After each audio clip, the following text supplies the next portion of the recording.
Oh, well, that's the story there.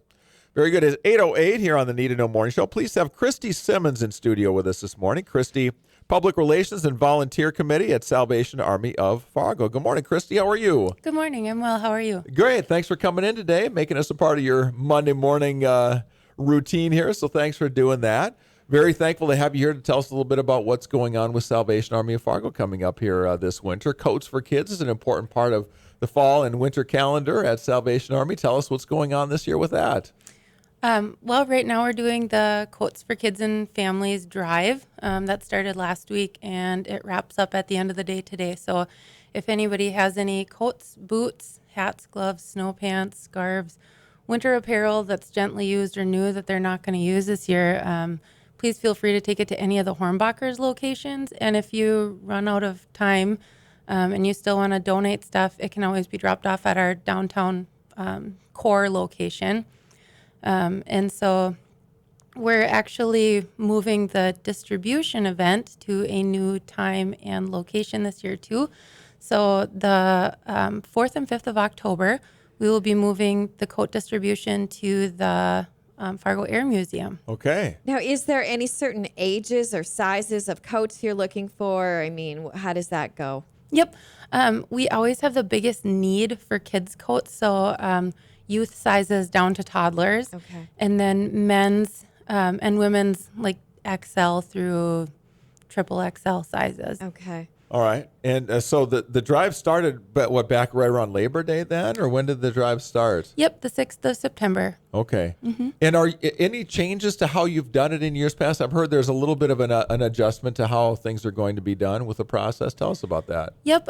We are shortening the event from 2 days or from 4 days down to 2 days.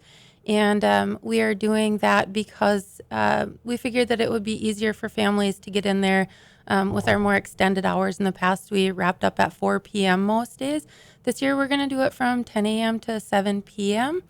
And anybody's welcome. It's for kids and families, individuals, whoever feels like they're going to need winter gear this year. Are you looking for boots too, and gloves and anything like that as well? Scarves? Yep, we have a big need for boots. Somebody was kind enough to make a whole bunch of fleece scarves. And so we can use more of those. That was a really sentimental donation. Sounds like it. There, and what are the locations where people can drop something off still if they want to do that today? Yep, any of the 8 Hornbachers locations. And then, like I said, after that, they can drop them off at the downtown Fargo Salvation Army Core. Okay. On 304 Robert Street. Yeah. Somewhere down there. There's been a change in leadership there at Salvation Army. Major Jerry. Yes, it is now in the chair that Major Byron, I think, if I remember. Yeah, I had that chair for a while. How has the transition been? Well, how have things seemed with new faces in the leadership positions? Well, I'm a newer face than Major Jerry is, so I couldn't tell you about the past leadership except that I think that they always strive to, be Jesus' hands and feet to everybody in the area that they're serving. Major Jerry I enjoy working for him. He's very straightforward, and it's a great place to work. So. Wonderful. And do you have a certain goal this year of how many coats, boots, that kinds of things that you'd like to have?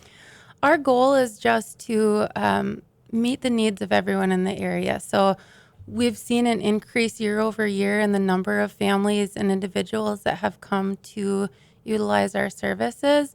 If we could, gain 1,600 coats and at least matching apparel numbers, that would be phenomenal. But just to meet the needs, that's always our first goal. We hear so much about Coats for Kids, and it's a wonderful thing that you do, but I know you do a lot of other things too at Salvation Army. What are some of the other ways that you come around the community to help people? Sure. We have meals Monday through Friday, breakfast at 8 until 9 a.m., and then we have lunch Monday through Friday from 11:30 to 12:30, and anybody is welcome to come there, no matter of your income level. And then we have a Sunday night meal also. We have a lot of programs that we offer to families in the area with rental assistance or gas cards or depending on, need and qualification, of course. We do a heat share program in Minnesota that helps families that are struggling to meet their electrical bills needs. Do you work with senior citizens at all? Because I know sometimes it can be tight for them with fixed incomes and that kind of thing. Yep, we don't necessarily do the Meals on Wheels types of activities, but we do have, if they can get to us, then we have meals that we're able to provide. And then we do a Thanksgiving and a Christmas food box. So if people sign up, which is at the coat distribution, if people sign up for, say, the Thanksgiving food box, we put together boxes of food that include a turkey, mashed potatoes, all of the sides, and we request that people come pick those up. But if you have an inability for some reason to get there, then we can work out a plan to get the food out to them for those. We also do a toys program around Christmas time for the children that have family members that are incarcerated, and just provide some joy for them at Christmas. And there's a Home for the Holidays event that we do also in December that is essentially giving mattresses away to families in need in the area. Yeah, good stuff. I know last year you had said, last year I remember at the end of the campaign when you were giving out the coats and the boots and the hats, you ran out and there were a few families you weren't able to give those things to. I'm guessing that's got to be really difficult. I would imagine that it is, to not be able to meet needs of people. The goal of the Salvation Army is always just to help people stretch their dollar as far as they can. So if we can help that, like when we did the Stuff the Bus event and giving away backpacks and school supplies to families so that they're able to make their, rental payments or buy groceries for their families, whatever ways that we can partner to tangibly meet some of their needs so that they can stretch their dollar, that's always our goal. Kristi, if someone has heard or hearing this interview, they want to get involved and help either donate something or maybe even give some of their time and their talents to help the organization, how can people get involved that way? Yeah, we can always use volunteers. If they want to donate financially or tangible items or their time, they can reach out to me at the Salvation Army, and my phone number is 701-936-4214.